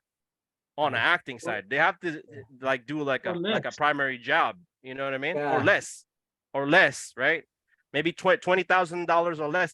Because my indies that I always make, they always have like a market capitalization budget of less than 100,000. Yeah. A lot of people don't understand how hard making a movie is. Yeah. Because you have to have like location insured and bonded for like 2 weeks. That's 2,000 in the bare minimum. You have to have equipment. You have to deal with like 4 different unions, like cinematographer. Like, I don't want to say anything. You know, the thing is, like, people don't understand like how hard making like a movie is, bro. It's not just like come in, point and shoot, and then hey, I'm gonna walk down here and stuff. No, especially if you make it on your own money, like what me and my godfather used to do. Dang. I'm for them. Like I'm for them because the thing is like imagine like those movies are making like billions of dollars, right? And all they're asking for is maybe like one something percent of what those movies are making. Yeah. And the fact that the big company can't give that to them and instead like making all these woke not that those kind of movies, Yeah. I have a problem with that. You know what I mean? Like just give them more money. Just give them Dang. more money. Yeah. Well, Yeah. man, but just dropping some dimes there with the whole knowledge base. I mean, I was like, this guy touched on the entertainment industry, and he's like giving us behind the scenes look of how things are done. Dude, I'm telling you, like making like even What? like an indie film, like if Yeah. you're in a film set, it's you're in daycare. Yeah, I'm not joking because it's so hard to deal with like so many like personalities. So you got to deal with not only the actors, you got to deal with like a douchebag like cinematographer of yours, the writer. You're like a den mother, man. It's little kids. A film set is like a bunch of little kids, man. So you have to be a dictator. A lot of people hate. Like, here's the thing: some people hate me, like in like that indie circuit, like because yeah, but fuck them. You have to make a movie. Like you have to Yeah, make correct. yeah, at the end of the knock day, some you got to heads. progress forward. Yeah, you got to Yeah. do what you got to do. The problem is it's been a while since I've done it. The last movie I've ever made was like 2016. I never released it. Yeah. The last sale I ever made in the American film market was What? back in 2014. So it's so So you we still might have have a movie night coming up. yeah, for the yeah. Jun and Paul Show. Jun and Paul Show. Hey, movie night. Maybe. Check out this premiere. Maybe Premiere. We'll charge like $5. So my in was through that, but it was also through a writing group. Now, for all the nerds out there and for all the listeners, maybe this will get people interested in your show, in this part of the show, what I'm talking about, because their ears were perk up. No, Did our y'all- show now. Our yeah, show. our Our show. show. Our show. Oh, our show. Here's the thing: if y'all watch like Star Trek and the original Twilight Zone, Uh-huh. I knew pretty much most of the writers for that because they lived a long time. A lot of them died in like their 80s and 90s. My in was my godfather knew most of them, like you know what I mean, because through Forrest Ackerman, because Forrest Ackerman and Ray Bradbury were friends. In fact, one of them would give me a book every like Christmas time, and he would even address it to me. It says right there. No, it's not coming out. Either got to get the blur or something. Nope, because your hand, there it is. There There you go. Okay, so read that. Read what he says. No, far back, right there. Right there. He To- says like William to the J man, William F. Nolan, right? Back it up. Yeah. That is this guy. Writing as life. That's that dude, right? We are really good friends. I was good friends with a lot of them. Freaking classic example of still water runs deep. This guy. No, but I was friends with a lot of them because the thing is that William Nolan. So if y'all grow up in like the 70s, y'all must have seen Logan's Run, right? Yep. Well, this is the guy who wrote that. Dang. And he wrote several episodes of the original Twilight Zone and Star Trek. We're good friends. Unfortunately, he died of COVID. During the pandemic. He's an older gentleman. But one of the last photos he has online. Is there a way that you can show that in our chat? No. June hasn't perfected that. Yeah. All I know is how to talk and host. We'll do it some other time. No, Or some we'll other post time. it on our page. But the thing is, like a lot, some of the interviews he has on YouTube, I was the one who did them. Nice. And then he was friends with George Clayton Johnson. So do you remember the movie Ocean's 11? Yeah. Yep. I'm not talking about the one with Brad Pitt. I'm talking about the one with Sinatra. Oh, like way back when. Yeah, way back. Yeah. He's the one who wrote that. So George is another friend of his, and I'm close to George too. Every time some movie of his would be on TV, I would call him. You could ask his son about this. I'd be like, "Hey, George, that episode you wrote for Twilight Zone and Star Trek is online," or like, "Hey, Ocean's 11 is on. Let's watch it." Right? A lot of my friends were much older than me. Like we have like a 40, 50 year age gap. Right. And we're so close. That's what they would do. They would send me their books at like Christmas time, and then they would like sign it because they know one day it's gonna be worth a lot. And so I was, here's the thing, right? Read all these writers. Marbury, Martherson, Beaumont, Rich, Johnson, Nolan. Yeah, you got a good list there. here's the thing, bro. I'm so close to these guys. Not all the, you can get all the writers. Oh yeah. Oh, hold on, back it up. Dang, well, hold on. Yeah, there it is. Yeah. Yeah. Dang. And they would make it like attention my name. Like he'd be like, Yeah, that's attention pretty Julius. impressive, Yeah, man. yeah. Damn. Well, are you friends with the best writer? Or Yeah. publisher? From that time, from Like- from that era like of like Hefner? no. Although I'm just kidding. no, not. Although I will make a comment. A lot of them wrote for Playboy.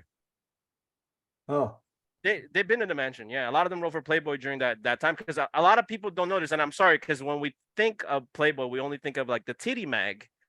But for Correct. certain no. yeah. There was Well, articles in I there. buy them for the articles. Yeah. but And then every the now thing and then is- there's a joke section, I think.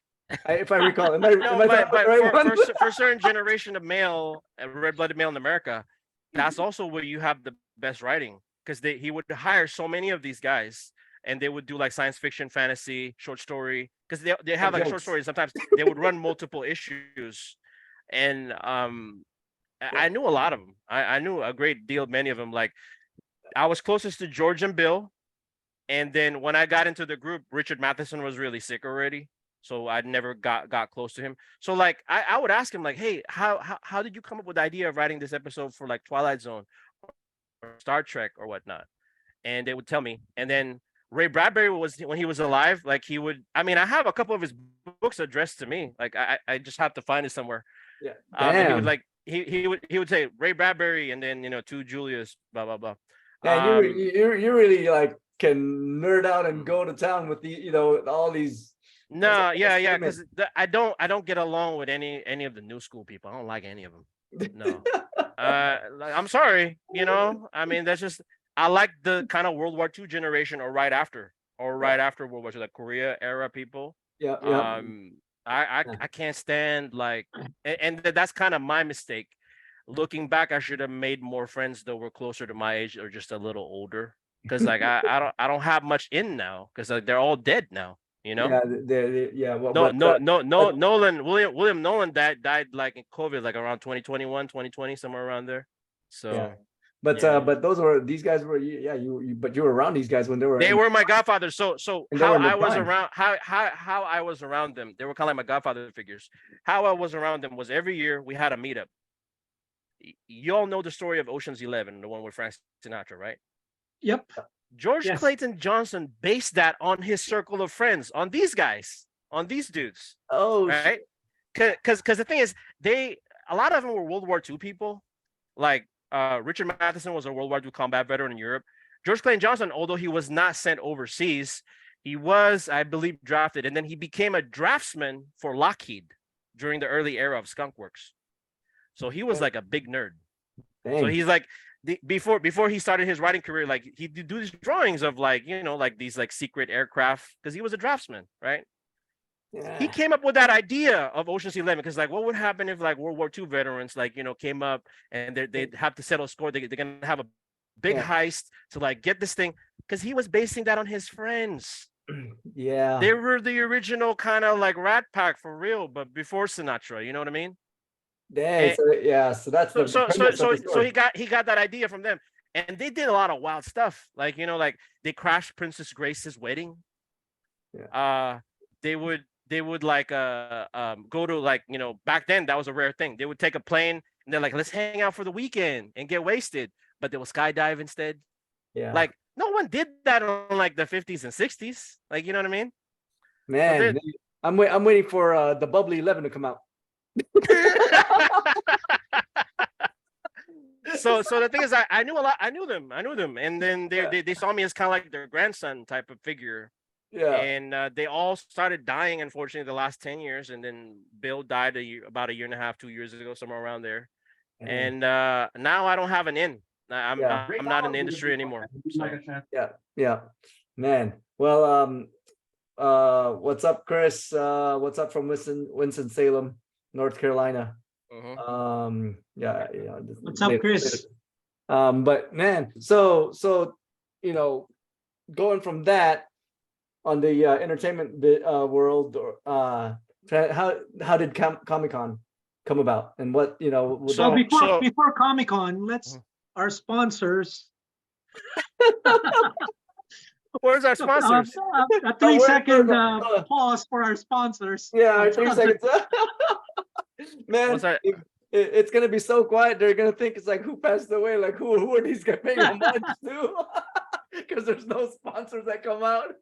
By the way, on a good note, I almost forgot our plug again, guys. We're just doing this, for just sheer passion. So don't forget to subscribe, comment, all that jazz of subscribing to the channel, and throwing a little bit of love there, love and support. So just kind of, we're still kind of in its infancy, so to speak, in terms of reach, but a lot of good things are coming out for this year. I mean, I think we've been strategizing for a couple of years now and stuff on how we're going about it. And I think now with the recent releases, this announcement of the family, Jun Paul Show family growing with JV coming on board and tapping into a whole direction of dialogue and opportunities of meeting people.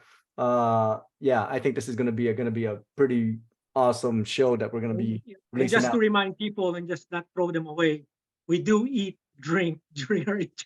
So if you guys notice, I've been eating. I got a freaking Yeah.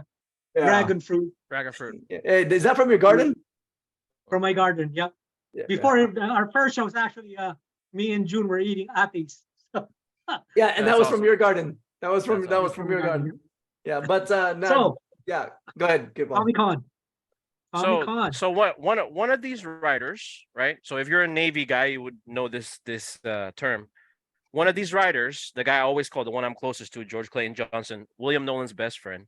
He's one of the plank holders of Comic-Con, meaning like he's one of the founders, right? Oh, Not that was my in. That's not the reason why I got into that. Mhm. The reason why I used to go to Comic-Con a lot is because I used to co-own an art gallery. What? And a lot Wait. of people. Are you co-owned or you owned? No, I co-owned. The majority stake was not me. Yeah. I don't have that kind of money. But still, Okay. entrepreneur. Now let's meet entrepreneur JP Francisco. No. Because the thing is, my buddy, he was just like a blue collar kid like I was. His name was Arlen Pillay. Took him 15 years to save up like that money, but he opened 3. He had one in Tustin, one in Palm Springs, and then one in Riverside. So he had like 3 locations. I was his partner with that. I would help him out. And a lot of people don't know, when people think of Comic-Con, they think like they go to Hall H and they watch the latest premiere of a certain movie, or they go to a different panel. Comic-Con started for comic geeks and nerds, right? So a lot of people that go there, the reason why they go is because they want to meet their favorite inker or artist. Yep. Artist Alley. That's the real origin of it, right? Mm. Back in the day, you could meet like Jack King Kirby and hang out with him in his hotel, like, for like 3 days or whatever, and then you all just chill that weekend. Back in the day, it was in this hotel called the El Cortez, which is, unfortunately, that's not where they hold it anymore because it kept on getting bigger. Yeah, right? they're convention centers now. Yeah, they're a convention center now. Back in the day, like it was just a small hotel. Yeah, it's right? a hotel. Yep.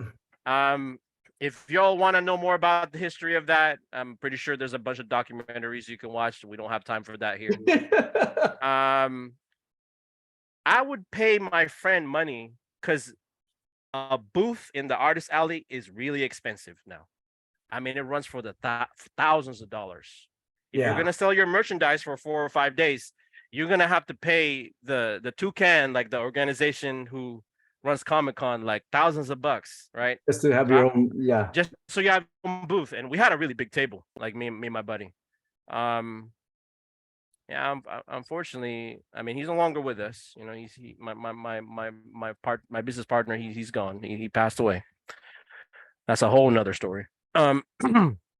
Yeah. Sorry. Cool. But so I helped him out with that. So that was my in, because when you're in the artist alley, you get a free badge. Like you're there the whole time. I never got to explore it until maybe like 7 years ago, because I was always helping him, Yeah. right? And then I found out, I was like, George is like one of the founders. Like, he's one of like the plank holders. I didn't know that. This guy can print like infinite tickets. Like literally, he doesn't even have to plan. He just shows up in the booth and be like, "Oh yeah, I'm George Clayton Johnson. Hi, George." And then how many badges do you need? And then they print out like 12. Maybe he'd have his whole family with him, right? I don't know. I was friends with a lot of them. So George was like a plank holder. Greg Bear, who unfortunately passed away like last year. Yeah. I was supposed to give him a real rare book, but I mean he got a stroke, unfortunately. And then you got in doing. Yeah. So I got in that way, and then Mang Alex Nino is he's another plank holder. He's a famous comic book artist. He did the concept art for Mulan, and if you guys grew up with Swamp Thing in like the 80s, 70s, like 80s, he drew a lot of he drew a lot of Swamp Thing too, so it's part of that Filipino wave. So I was always getting invited because like for years, like I did this artist alley with my business partner. So like what ended up happening was I was part of, obviously I did indie films, right? Yeah. And I was part of like this like rabid set of fans that helped the show Expanse get revived. Because it got canceled in Sci-Fi Channel, it got picked up by Amazon, right? So when they found out, like, hey man, you're like one of the people that helped it make that viral movement, and that's why Bezos picked it up or whatnot. There was like literally dozens of us throughout the planet. When they found that out, I got invited again, like because I was like, dude, I'm not gonna go back to Comic-Con. My business partner's dead. I don't pay for the booth anymore. There's no more art to sell. And then they're like, yeah, we still want you. I'm like, all right, cool, whatever. So I was getting invited to like these different panels. So like LA, Wonder, San Diego. So you saw that because the couple of panels I did in Los Angeles last year, Christmas time. And then I was in San Diego Comic-Con for a panel as well. We did like death matches, how FMA, right? Yeah. Dang. Yeah. So the thing is, I think I'm just gonna do that from now on. That's gonna be like my, not a side hustle, but that's how I can kind of like entertain myself and not kind of be depressed with life. That's my next my passion from now on. Yeah. So next year, so I'm already invited to several coming up, but next year I intend to do one on Filipino history and martial arts. So Dang. Well, I'm Filipino. Man, so you I mean, that there's so many freaking rabbit holes that I mean, I know we can't do screenshots. Like if I had more, I could show like the app and like, hey, this panel, blah blah blah. But, no, but no, all good. But wow, man, this is exciting. I mean, get to announce a little bit of the updates with the Jun Paul Show family growth here, and then now digging behind the scenes of you, and this is a lot of beer to be had down the road. It's like, hey, tell me about this that that we couldn't talk about on there. No, absolutely. You can talk about like my sister's work with Nintendo. That's why I'm wearing a Nintendo shirt. Oh, but she doesn't work for Nintendo. She doesn't work for Nintendo anymore. She worked for Nintendo. What'd she do for Nintendo? She was an SQL developer for Nintendo. The last game that she worked in was called Pikmin. You can play it in Nintendo Switch. And we're talking about way back when too, or no? Or no. That's current. Okay. That was just released. Yeah. No. But I mean, in terms of how long she been in with Nintendo. Oh yeah, that just a short, probably several years. Yeah. Yeah. Oh man. Yeah. Well. Yeah. No. So here's the thing.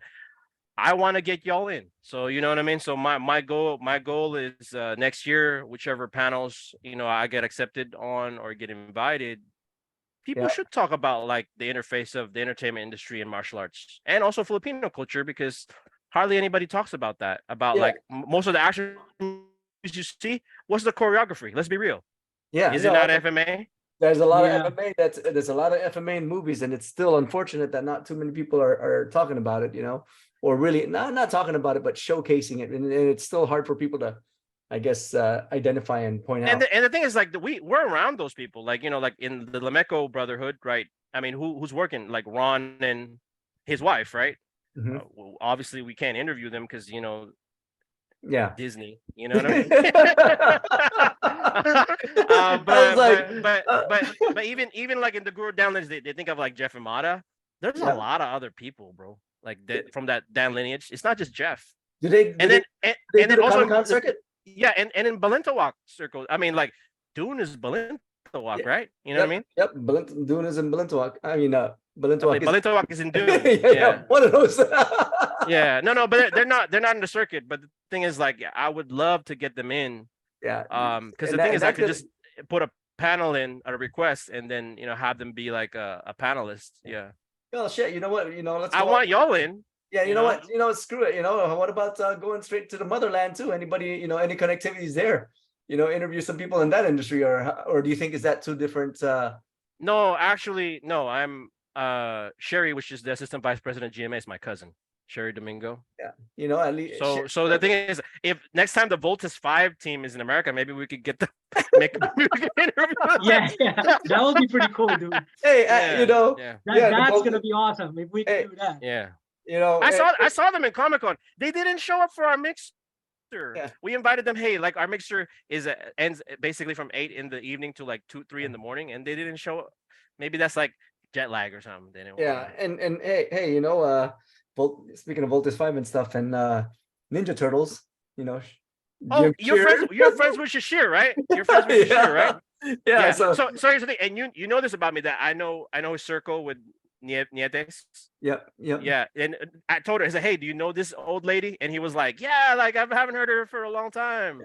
Yeah, and for I guess to touch on that, people don't know that Ninja Turtles, Shashir was one of the I think it was Michelangelo. Michelangelo, yeah. Yeah. Behind the Mask is, I think he's is kind of I don't know if it's a book or something that he's got going on, but he was here in Fort Lauderdale last year, December, and he had, and I got to wear his Michelangelo.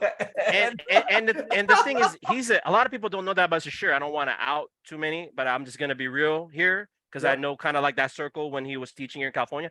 Shashir is a legit yoga master. He's like a real legit yogi. Hey, like we're talking about like Hickson Gracie with like the tummy thing, you know what I mean? and then his son is a prominent voice actor. A lot of people don't know about that. Actually, he when he was here, he was telling me about his stick yoga. And that guy, and then and I asked about the inspirations about his yoga aspect and stuff, and where he came up with that. He goes, he's actually a legit yoga master. I just said high level yoga master type deal, and meditation, and yoga, and I was like, holy crap, this is freaking awesome. So I spent I spent some time with him and did a couple sessions of the yoga. So I know that circle very well. So in the entertainment industry, we should interface with like whoever is still left.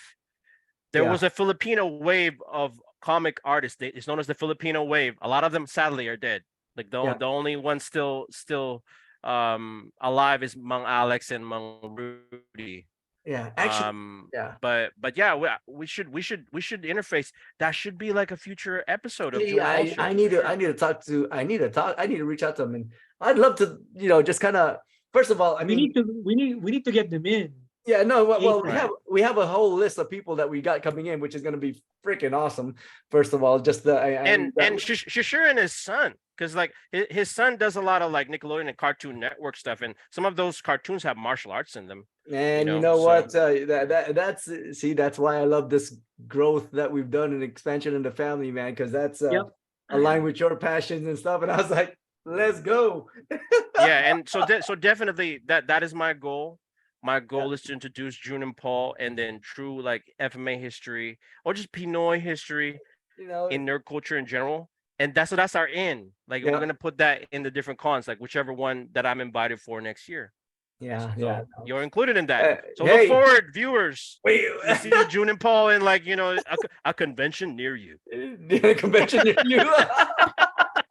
Hey, it's Jun and Paul and family now. It's like, hey, it's the family. Here's the thing: we should do C2E2 because that's home base for y'all, right? For me too. We have a Chicago like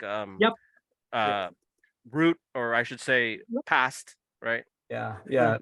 There's a Chicago connectivity. Awesome. Well, holy crap! I I didn't. mean, this intro has become a interview, I was, but it's I okay. was, I was telling, I was telling you all. I was like, hey, I want a hard cut off. We're only Gotta gonna be quick. we're Hard just gonna stop. come in, out, boom, out. Now I'm like, we got into the rabbit hole. And, I think we'll keep it like that now, and we shouldn't go in any more detail and just surprise them like this next coming year and a half to 2 years. You know what I mean? About the stuff we have lined up. Yeah, no, I mean, honestly, between the three of us just chatting, I mean, we can probably a whole year episode. Yeah. But man, Julius, Julius, J- JV, no, JV. it's JV. I don't know that Julius guy. Well, because here's the thing, like I'm known as Julius in my coworkers. Yeah. Right. Yep. Okay. And then JV is like really what my friends and family call me. Yeah. Yep. That's why the Jun comes out. Yep. That's kind of same with Jun and Alicio. Right. Jun is my Filipino. Hey, you automatically is Jun. Oh, that guy's Filipino. Hey, that's my family, friends and family name kind of thing. Yeah. And JV is what my friends and family call me. So you are family and friend to me. So you call me JV. Yeah. Yes. Hey, much love there, man. We've got family going. I mean, over there. June, if you want to cover what really they're going to be seeing future shows for us, so people don't get confused that it's always the three of us coming up. Yeah, no. Yeah. That's not what's going to happen. So just so there's a little bit of a vision that we've got going on. The challenge that Kuya Paul and I had in terms of we're always trying to come up and do the shows on our own. I mean, together. And the thing is that schedules of work and life and everything is just tough. So now it's like, okay, well, we're gonna have, maybe I'm gonna do a show one time, Kuya Paul's gonna do a show, and now with Julius on board, hey, he's gonna be, doing a show as well too. And it could be one of us, or it could be two of us, or it could be end up to being three of us. It just depends on the guest that we're gonna have. So that's in the limelight of the future. And no filter. Yeah, we're not filtering anything in this show. Yeah. It's called Unleashed. Unleashed, That's the yeah. 2023. The 2023 thing is hey, Jun Paul Show Unleashed, right? Starting off with the Bram episodes and stuff. But so there's gonna be different guests that we're gonna have. I mean, really, it's a different connectivity of outings and stuff that connect network and friends and just within the community. That's one. The other thing too is the debates is still kind of like a thing that It's still gonna happen. It's still there. It's just that we're again trying to get schedules, but there's going to be those episodes that's still going to be coming through, because those are, look, love it or hate it, those are still dialogue that people are having, and for us, for leaderships within the communities and stuff, that's those things need to be addressed, I guess, properly. And people shouldn't cancel people for exercising their First Amendment rights. Well, you know what I mean. You know what, Yeah. But you know what, they're totally allowed to their opinion and their thoughts. Yeah. But the thing is that you got a problem, and it's like, just don't follow. It's like no big deal. That's easy as that. Don't follow and stuff, and you stay in your lane, I'll stay in mine and stuff or whatever. Yeah, leave me the fuck alone, exactly. kind of thing.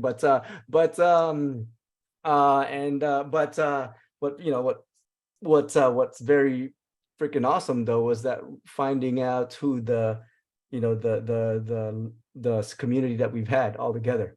I mean, throughout these, throughout all of it, it's like, throughout of going through the directions of the goals that we've been attaining and getting at. I mean, there's been a lot of successes, all within the tribe. Hey, you know what I mean? The family, the tribe. And I'm excited, man. I mean, 2023, is already halfway done, but we still got a hell of a lot of opportunities and fun to be had. So if you haven't subscribed yet, now here's my plug. If you haven't subscribed yet or followed, definitely our YouTube channel, our Facebook and everything, and look out for announcements for new sessions, which, by the way, just a heads up to everybody, we probably need to do a systems check, because We did this, we kind of just jumped in, but we got to get some of our systems and things. So you might get a systems check episode this week. It's gonna be us lost and trying to figure out which one.